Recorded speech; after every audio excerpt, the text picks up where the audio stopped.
Before we get to the panel, we are going to provide some context for our discussion today. We've seen important commitments, as Princess Nora was alluding to, related to oil and gas decarbonization so far at the COP. This includes a commitment to eliminate Scope 1 and 2 emissions from 40% of the world's oil and gas supply. A global methane pledge reaching a record 155 countries, including Kazakhstan, Turkmenistan, Kenya, Romania, and Angola, and a commitment for $1 billion in grant funding to support methane abatement. In today's panel, we're going to go further and look at how the sector can build on this initial momentum and truly reach net zero. In today's, So we're going to do this by looking at 3 requirements that are necessary to get there. First, we need to understand there's going to be a mix of product substitutions and abated fuel business models. Both are going to be necessary to reach an oil and gas transition for all end uses. Second, there needs to be an application of these new models for in both or all in affluent countries, middle-income countries, and low-income countries.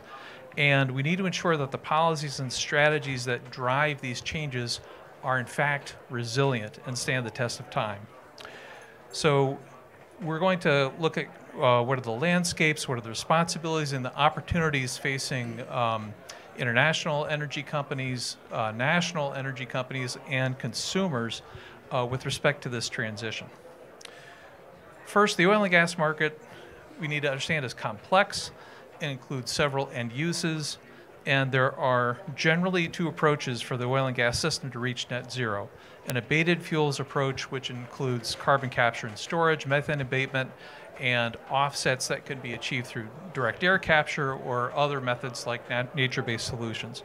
And then there's the product substitutes, renewables, renewable electrons, zero carbon fuels, synthetic fuels, really a wholly different new business model. A recent IEA report on oil and gas decarbonization noted that there are likely some areas, such as industrial feedstocks, asphalt, for example, that are almost certainly going to have to require the use of oil and gas well beyond reaching net zero.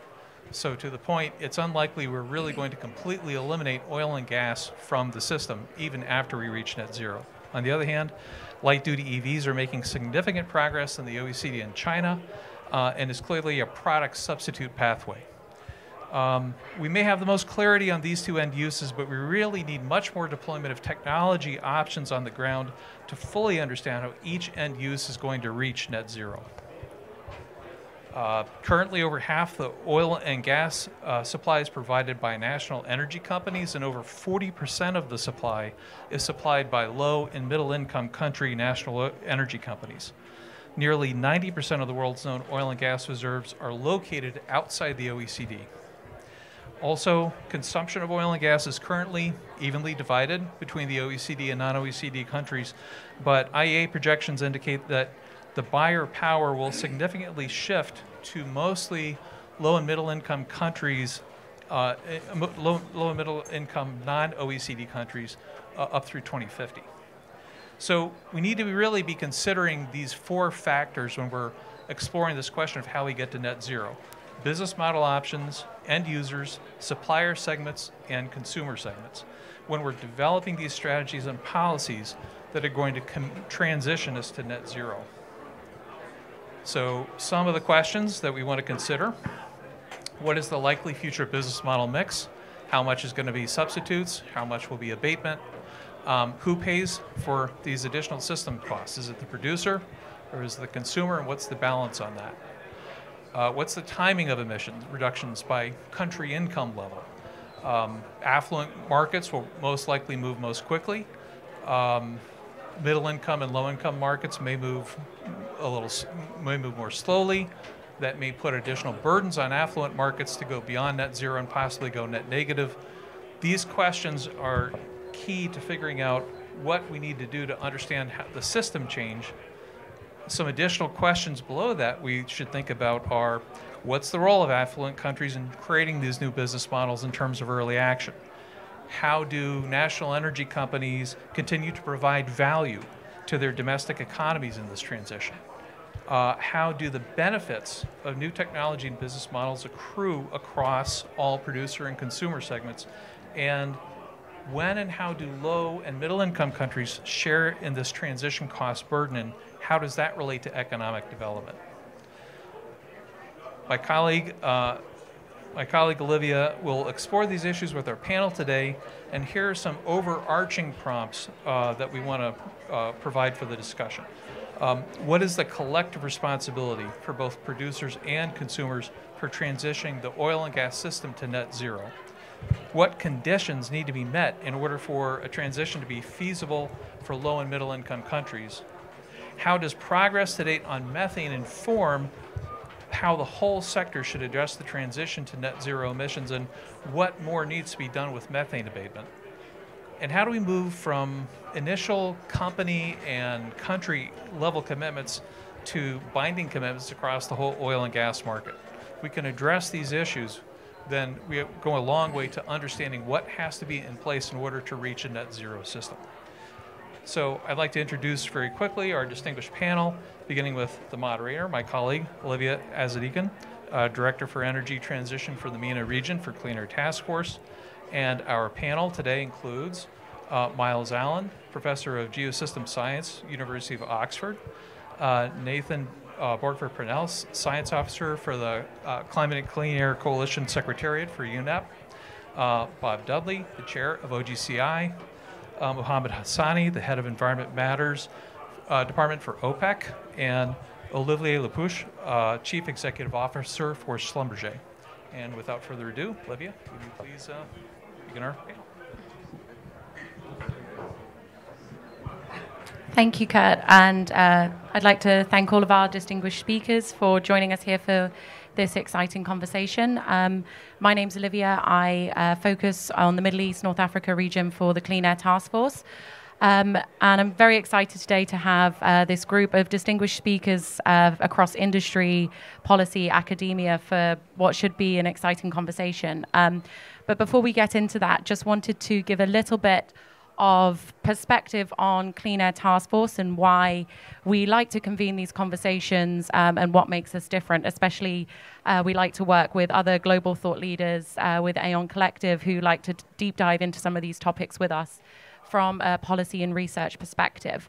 So Clean Air Task Force, we conducted analysis on what's required to get to zero emissions, and also to do this as fast as possible for the entire energy system. And for that, that means not just electricity, as Kurt has outlined, that will be about a quarter of emissions, but we need to look at all liquid and gaseous fuels. And our conclusions have led us to be an environmental organization that is working tirelessly to argue for the commercialization and deployment of all low-carbon energy options, including things like carbon capture, methane abatement, nuclear energy, hydrogen, ammonia, and solutions beyond electrification. As Kurt mentioned, 80% of global energy is still unabated fossil fuels. And the way we see this, demand for fossil fuels is not going to disappear overnight. So we like to dive into these topics and figure out with policymakers, government leaders, producers, consumers, for what is the role of all the different stakeholders within this, and how do we transform the market for one that is fit for a climate future. And for us, COP28 is the perfect place to hold some of these conversations. So thank you so much for joining us for what we hope will be a pragmatic discussion on climate action. So for us, this COP has been very different to other COPs, convening these stakeholders, bringing in regional perspectives from from all over the globe, and a unique set of stakeholders to collaborate to dive into those questions. So with that, I would like to now turn to my panel.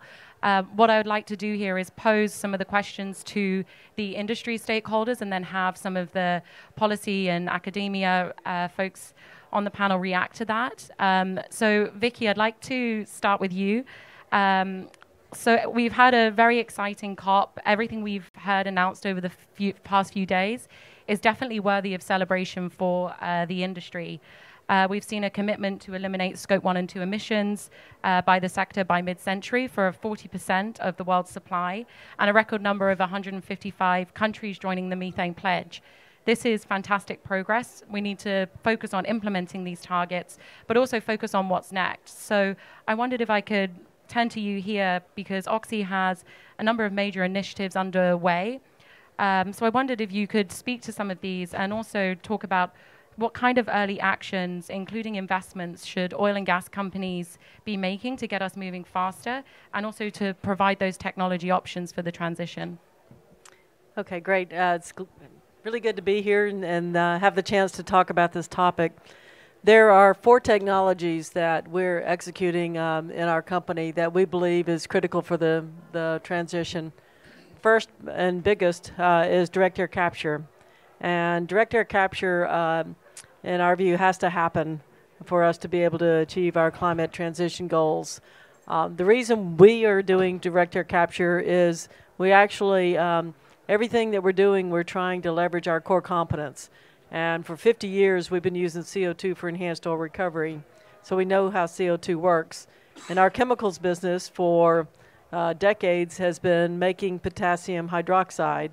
They know how that works. I mean, we're the largest marketer of potassium hydroxide in the U.S., second in the world. So we were looking for either a way to catch anthropogenic CO2 or a way to get CO2 out of the atmosphere. And we came across a company called Carbon Engineering.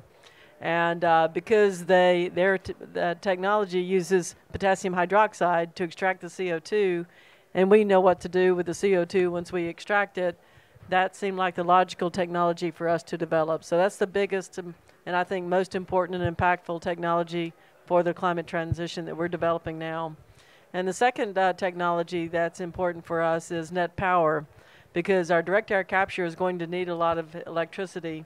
So net power is a technology that combusts hydrocarbon gas with oxygen instead of air. So it creates water and CO2. The CO2 drives the turbine to create the electricity. So it's essentially emission-free because it captures the excess CO2 as almost a pure stream, and you can then convert it to products or use it in some way, or sequester it in saline reservoirs.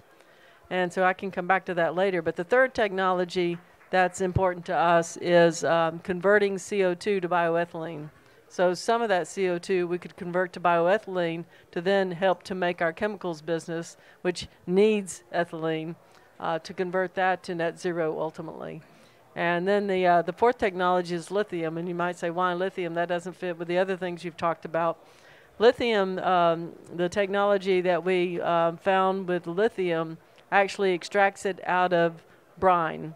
And we handle a lot of brine. Between our oil and gas business and our chemicals business, we're one of the largest one of the companies in the world that manages the largest volume of brine. And so we have that experience. And what I would say about all these technologies that we're developing is, one, not a single one is outside our core competence of things that we need to have happen. And then the second thing is that all 4 of these technologies came from startups. And these were startups that had these brilliant ideas about things that, and technologies that needed to be developed, but they had almost hit a wall because they had developed the technology, they tested it, and felt it would work, but had no way to really execute on it. And so with Carbon Engineering, we bought the company because the people are incredible. They just needed funding, and they needed more support from a research standpoint. And we, with net power, we own about 40% of that. With the conversion of bioethylene, there's a company in Houston called Cemvita that we're supporting. We're helping them to build a pilot plant to advance that technology. And then the fourth one being the extraction of the lithium.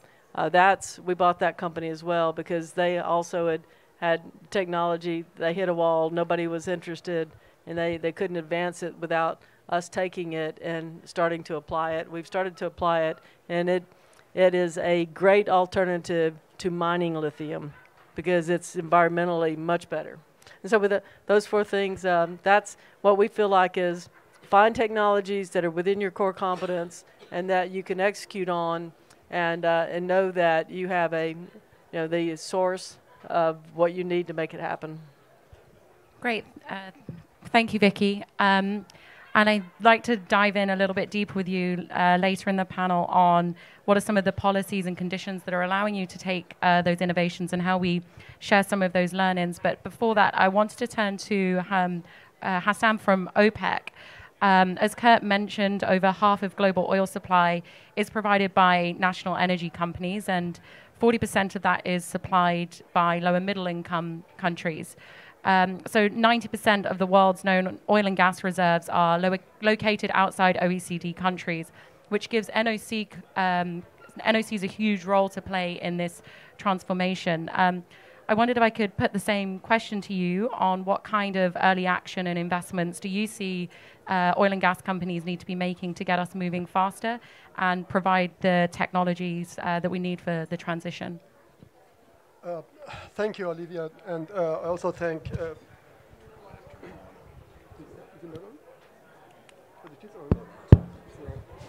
Okay, thank you, Olivia, and I also appreciate Clean Air Task Force for bringing us together as different stakeholders from energy sector.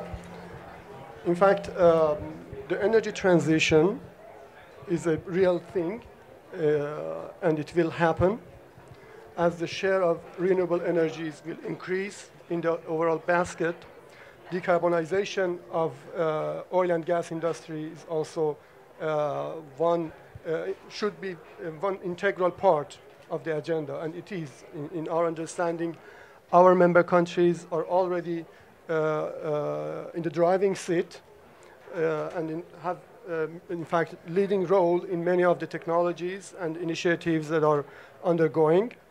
They are leveraging technologies from CCUS to DAC to hydrogen and ammonia, the zero flaring and near zero methane pledges. In fact, the declaration on oil and gas decarbonization charter just issued a few days ago. More than 60% of those who signed to it are from NIOCs, in fact, national oil countries, and from our organization, countries from Saudi Arabia to Nigeria, from United Arab Emirates to Angola, they are part of this initiative, and this is very timely, in fact, event that we are having, and it shows and reflects the commitment of our member states to decarbonization policies. In fact, we are not stopped there. We are integrating renewables in our basket. Some of our member countries have pledged to reach the 50% share of renewables in their electricity, even by 2050, or some of them by 2030, even before their nationally determined contributions target dates. On carbon market, this is another, in fact, front that our member states are very active, and circular carbon economy, I should say, on water, air treatment, circular products and durability of the products that they produce. The efficiency improvement, including digitalization, has been under agenda, and offsetting and nature-based solutions. Then, as you see, from both hardware to software, upstream to downstream, everywhere, our member countries have been very serious and very eager to be part of the story and to take their commitment very serious. In fact, what we need and what should be, in fact, as early action, some of them and many of them goes beyond the role that these NIOCs could play. In fact, a good environment, a conducive international environment that helps these tech initiatives, these technological ideas through finance, through providing investment, would be very essential for further success of our member countries' initiatives. I thank you, Olivia. I stop here. Great. Thank you so much for that, Mohammed. I'd like now to turn to Olivier from SLB. I wondered if you could comment remarks for the same question? Yeah, I think I will echo a bit what Vicki shared. I think our approach is threefold. The first, as being a global technology company, we touch more than the 50 members that have committed to decarbonization. So our ambition is to help be a partner for helping accelerating the decarbonization, the scope 1 and 2 decarbonization. Methane solution, transition technology solution, low carbon cement, and electrification. So we are helping and partnering for customers to accelerate this so that we go from 50 companies and 40% of the oil and gas production to 100% of the oil and gas production with 2,000 or 3,000 customers that we serve today. So that's our first ambition, is to be the partner to amplify and accelerate this decarbonization of scope 1 and 2 oil and gas. The second is CCS. We have had 25 years experience of sequestration that we can use for DAC, that we can use for bioenergy, negative carbon, or we can use for hard-to-abate sectors. And hence we are investing into maintaining this leadership into sequestration, but also adding capture technology and trying to change the cost curve for capture technology so that this hard-to-abate sector, this industry can help accelerate their decarbonization. That's the role of CCS. It's DAC, it's hard-to-abate, and it's power sector. If we can decarbonize these three, the CCS impact on the global emission will be more than 5 gigaton, will be 10 or 15 gigaton. That will more than offset a portion of what we at end use as an industry do. And the third is similar to what we heard before. We have unique capability, technology, capital, project execution, global scale deployment in every country for low carbon solution, low carbon energy solution. Call it geothermal, geoenergy, call it lithium, direct lithium extraction, or green hydrogen. So I think we as an industry can put our capability at best use and invest into this low carbon solution, be the agent of change for CCS as a global solution from DAC to hard-to-abate and power sector, and then bring this commitment scope 1 and 2 to zero by 2030 for 100%. And that's the role we can play to our technology solution. Perfect. Thank you, Olivier. So Bob, I'd like to turn to you now. Bob is chairman of OGCI. So we've heard a lot about some of these technologies. And obviously OGCI has members that have a role to play in stabilizing markets. So I wondered if you could reflect on some of these technologies, but also what are the conditions that would need to be in place to scale them? We're seeing commitments at this COP towards these targets, but what's the next step for implementation? And also, what are the conditions that will need to be in place for doing that for a market transformation? Well, thank you, Olivier, and thank you all for being here.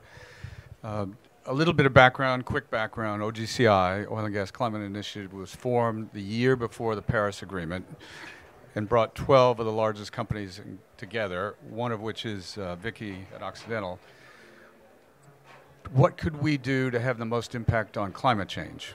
And it took a year, actually, for a group of 12 to begin to focus on what we would tackle. Some did renewables, some didn't, some did different parts of the world, different stages of oil and gas production, chemicals and other things. So after a year, we decided the biggest low-hanging fruit for us to tackle collectively was methane. You know, a decade ago, you can't see methane, you can't smell it, and people have kind of ignored it, which is why it's one of the emissions that sort of was left behind. Now the world has changed. So we set targets ourselves, we all measure it, have the technology inside to do that, put targets and then measured it. They were audited, and we brought down all of our methane emissions quickly and have reduced them another 40% in the last 5 years. That's just these 12 companies. That's not the industry. So we said, okay, what is the technology that need to do that? Because methane is the most important pressing issue. I mean, it's called the methane sprint in some places. So we set up a fund in 2016, $1 billion fund, and said, how can we do what Vicki was describing to enable startups to develop the technologies? Now, we've got satellites up, aircraft technology, drones, ground sensors, infrared glasses for people that actually work in the field to be able to see it and measure it. We, for example, funded a company called GHGSat, a Canadian company that has done remarkable things in measuring methane. And so we're committed to that. We continue to progress that. And then we picked up CCUS, or CCS, carbon capture, use, and storage, and said, now let's focus on that. That was quite a debate inside, because some people do it and some people don't. But we all realized you can't get to the Paris goals without two things. You need to reduce methane emissions, and you need CCS to do it. I don't know of a single IPCC scenario that says we can get there by 2050 with the goals without those two things. It's controversial. Some people don't want natural gas to be produced. Some people think CCS is nothing more than an activity to prolong the industry. Come on, get real. I mean, these are the big things that will take a change. So we continue to work together. We work with the COP. Well, I'll also say it's just great to be here at COP. For an industry that produces 80% of the world's energy, it was 80% in 1999, fossil fuels. It's 80% today. It hasn't changed at all. So it's still a big mix. And of course, we're going to have 2 billion more people on the planet by 2050. So we began to work together and work with the COP. I received a letter in COP26 a week before disinviting me because I work with an oil and gas company. Come on. So we're in the dialogue now. We work with Dr. Sultan and the COP team to develop the oil and gas decarbonization charter with them, and then have done our lobbying around the world with them, and it went from the 11 of OGCI to 53, came together within 2 months before this COP. It's going to make a huge difference. So now, it's not just words on commitments. So we're going to form an OGCI. We're going to be part of a directorate or a secretariat to monitor and have those companies report what they've pledged to do, so that we can begin to have auditable reports to show real progress. We can do it at each COP. We'll probably do some in the interim. And that's how an industry that competes fiercely all over the world is now actually working together and investing together. So I think the industry itself has changed. We're all in it. We're all committed to this, firstly on methane. And I could just keep going on, but I think Olivia has stopped there. Great, thank you, Bob. And so I'd like to bring Myles from Oxford University, Nathan, UN Environment Programme in here to react to what you've heard and for a different perspective. Obviously, we've seen the announcements are huge on methane and this organising activity amongst industry. So what are your reflections on, one, what you've heard, what we're seeing at COP, and is there anything we can learn from the work on methane that could be perhaps applied to CO2 abatement and the need for the global market to organise itself? Myles, perhaps we come to you first. Thank you. Well, first of all, thanks to CATF for inviting me. It's always an honour to be introduced by one of the pioneers of climate action in the MENA region. And it's a huge honour to be sitting next to Vicki Hollub. My group tease me that I'm a Vicki Hollub superfan because I'm always talking about Oxy's strategy. And I do have to say, please make it work, because I'm going to look a real idiot if you don't. Okay, but we all need you to make it work, not just for my reputation. But I mean, the key thing is, and the question I wanted to tee off on, pick up on some of the things Bob Dudley said, was this question about, responsibilities of producers and consumers for decarbonisation. There's a lot of conversation here about, unabated fossil fuels, and I'll come back to that. But I think we need to think about what connects the producers and the consumers. It's the product. And it's, if I might sort of argue with Kurt's opening, so he was talking about a net zero system, you can simplify it by talking about net zero products. And this is what I believe Oxy is doing. You are making the products you sell net zero. You're stopping the products you sell from causing global warming. And I cannot emphasize more, I cannot say too often that this industry has it within itself to stop the products you sell from causing global warming. And the world wants you, the world needs you to do that. And we need this industry to be stepping forward and saying, yes, we can do that, because the industry has the capability of doing it. And that means, okay, of course it means phasing out methane emissions, but it also, of course it means phasing out Scope 1 and 2 carbon dioxide emissions, but it also means dealing with the full value chain emissions associated with production and use of fossil fuels, which is what Oxy is committed to doing. And we need, as part of this measuring progress, it would be great if OGCI members, and perhaps the broader members of this coalition, would start to measure progress towards stopping fossil fuels from causing further global warming by reporting of the carbon atoms that come out of the ground, how many are going back. Very simple statistic, nobody reports it, and if that was a resolution, an idea that came out of this COP, it could be transformative, because if you don't measure something, it doesn't change.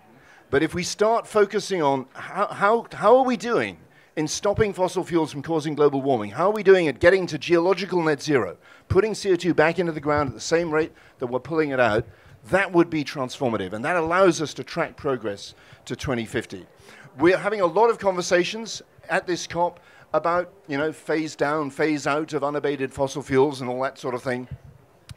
I think one of the conversations perhaps we could take away from this room, which I've been thinking about, and we were chatting about it in the build-up, maybe we should think about more positive language, which might resonate with some of our colleagues, some of your compatriots perhaps, about by the mid-century, we need to ensure that any remaining fossil fuel use is fully abated. We're not saying, I mean, at risk of ending up being blasted by The Guardian, I'm not saying we need to phase out or phase down anything. I just say, stop it causing global warming. Yes, that'll probably make it more expensive. You need to warn your customers that fossil fuels that don't cause global warming are going to be pricier than fossil fuels that do. So let them plan ahead, let them diversify and use other things if they want to and so on. But that's the ultimate goal. So let's start that conversation. Let's get positive about the future of fossil fuels in stopping in dealing with the problem that those fuels have brought us to. Because this industry, as I said this morning, and I did get a clap for it, it's always a point of pride for us climate scientists to get a clap from an oil and gas audience. I mean, this industry is, by the simple measure of how much people are prepared to pay for your product, this industry is the most, it's the greatest industry the world has ever known. And if this industry can't sort it out, can't stop the products you're selling from causing global warming, nobody else will. So you just got to get on with it.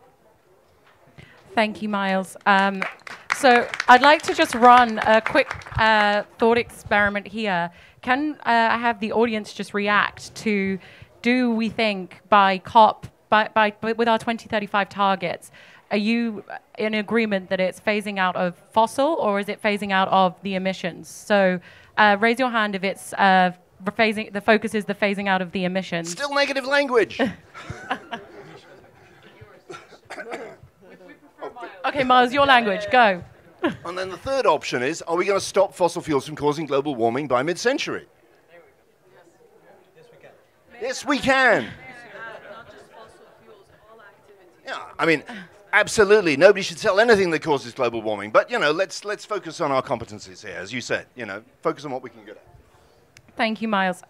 So, Nathan, I wondered if I could bring you in here. Could you react to what's been said, also with the oil and gas charter that we've seen? Can you react to, one, what we've heard here today, also your reflections on the progress that we're being seen made at COP, but also how do we come back here next year with progress on these? We've had a lot of big announcements, but again, what are those conditions that will need to be met for us to come back next year with progress?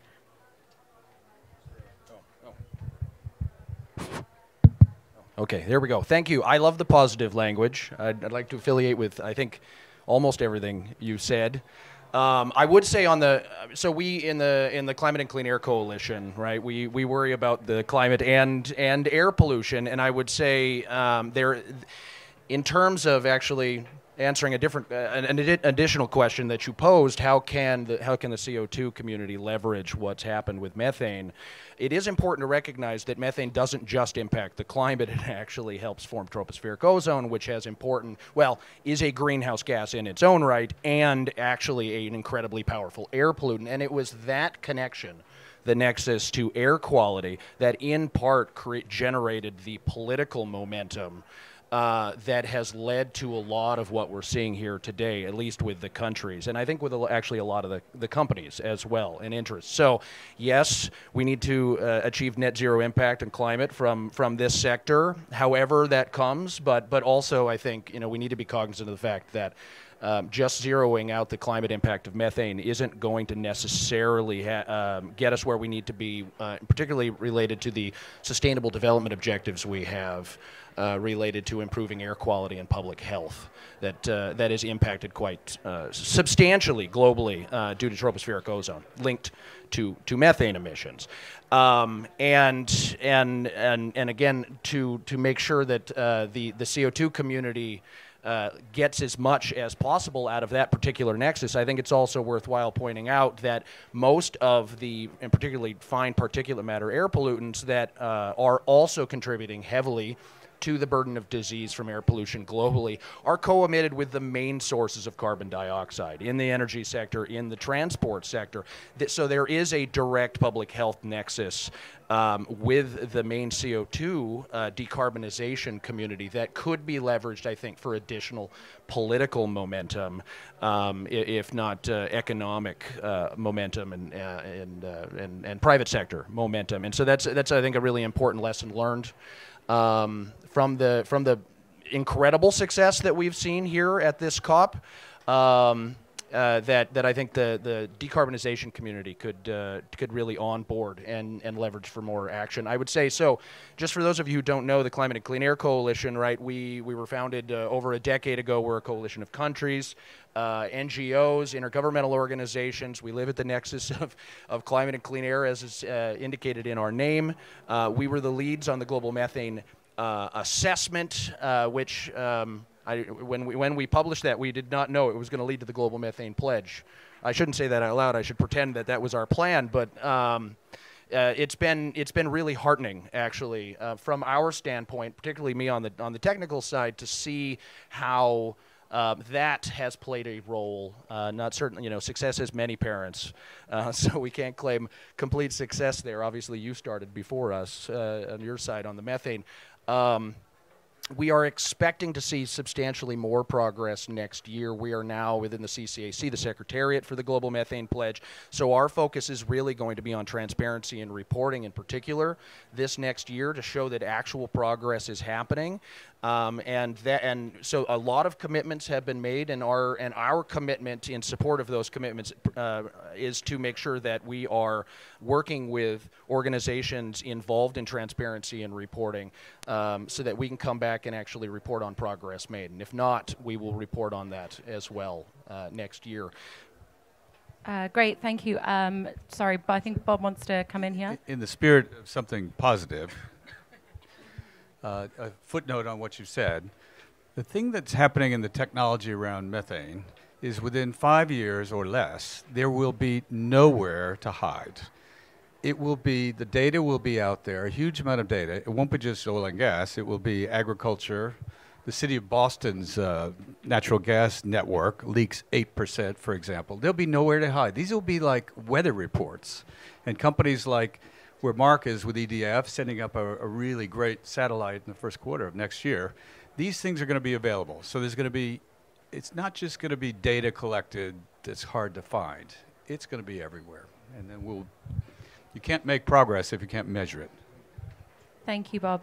So I'd like to pivot a little bit here. Mohammed, OPEC is representing countries across the globe from high, middle, and low-income countries. So we really do need to appreciate within this that there are going to be different pathways. So I wondered if you could speak a little bit about, as we strive towards these targets, what's going to be the role of the large companies from affluent countries and some of the considerations for the lower and middle income countries and their role, and how do they differ? Thank you, Olivia. Before going to that question, I would like also to react to some of the comments made by colleagues. In fact, the point is that any solution should be grounded on facts and realities.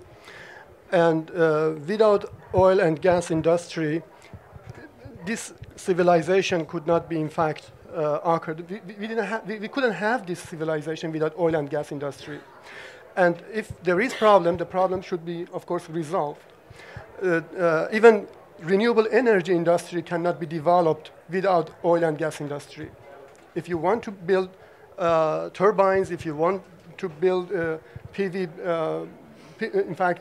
batteries or whatever industry that you're thinking of when it comes to renewable energy, it still depends on fossil fuel.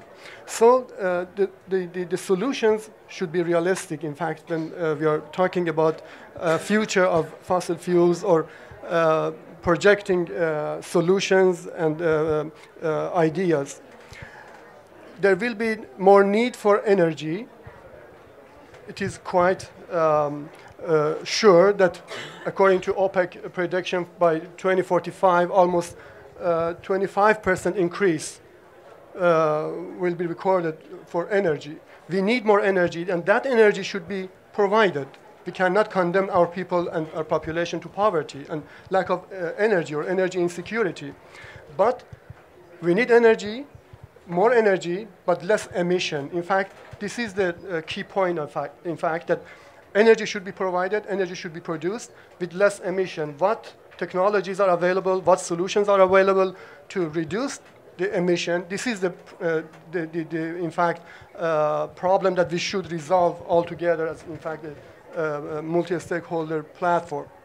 On your question, I need to make a very, in fact, general comment that we only have two categories based on the UNFCCC and the Paris Agreement. We either have developed countries or developing countries.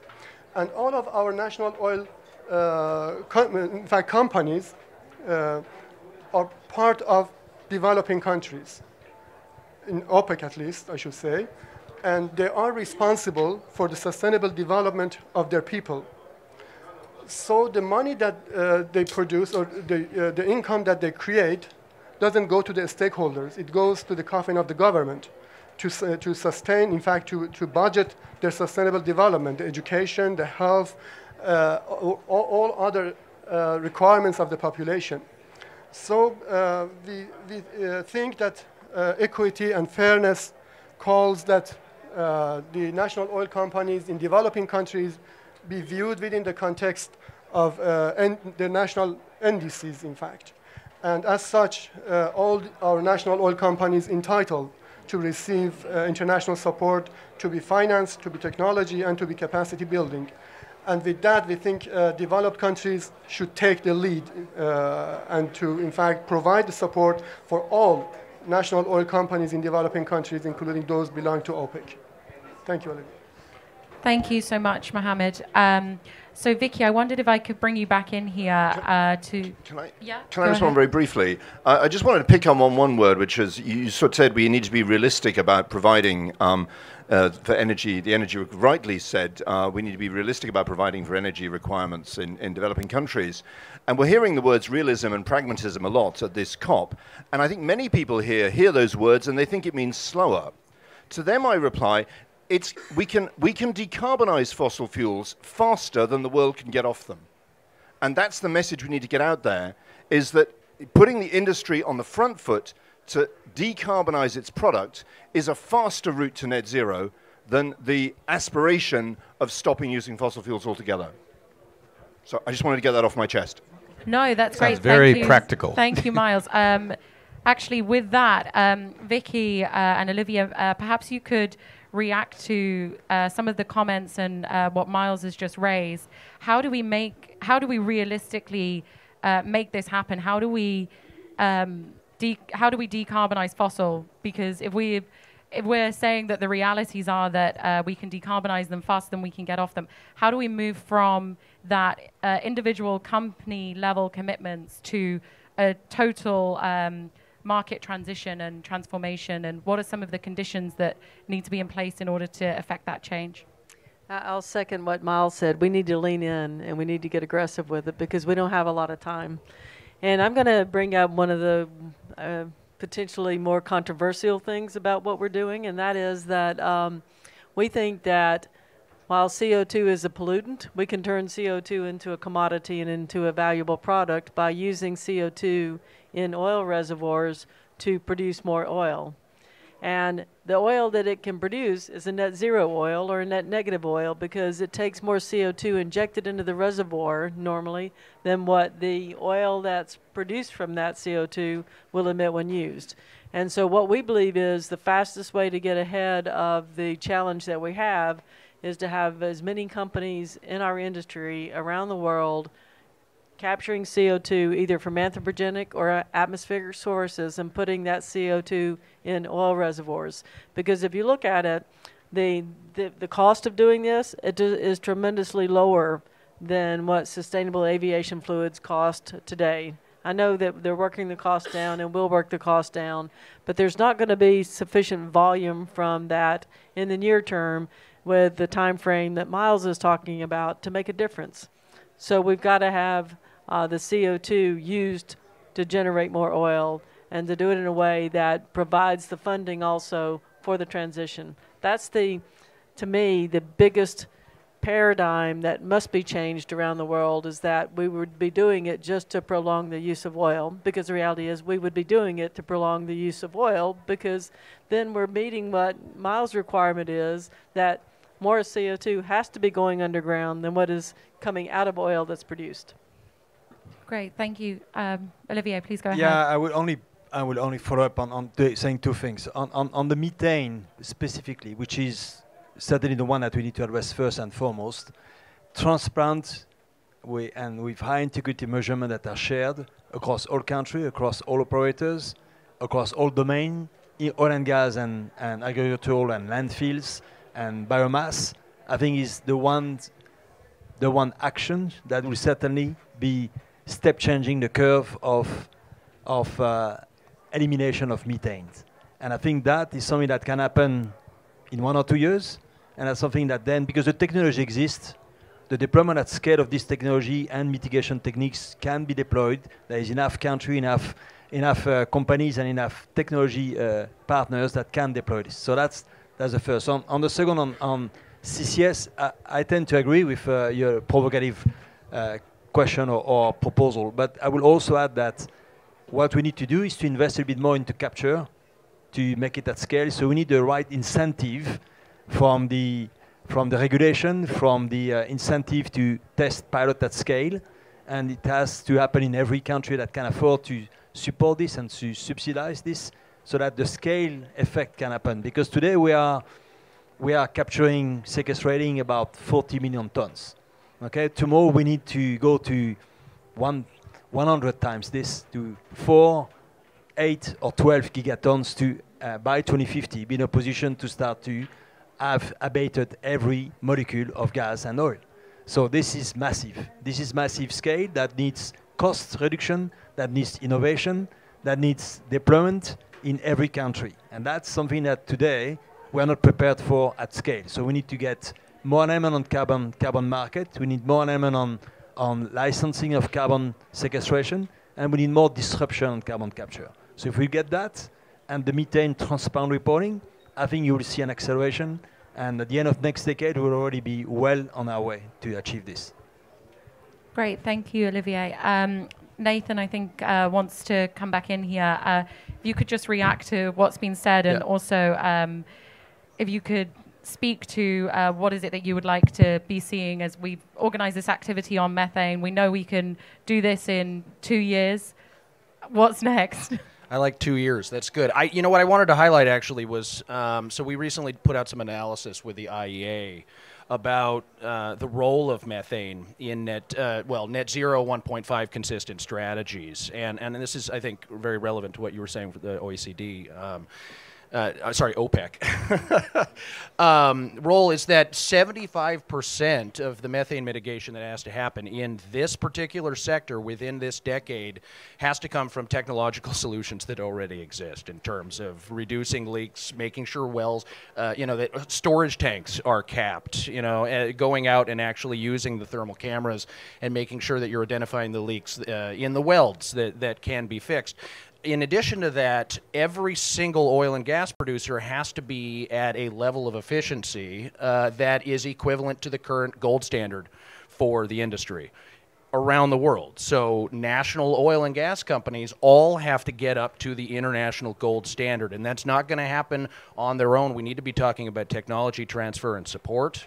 That has to happen if we are going to stay consistent with 1.5. And those two things, an 85% reduction in methane from this sector is possible with existing technologies and with an increase in efficiency of use and operation. And those are things that we need to be really thinking about how we can operationalize in the national oil and gas company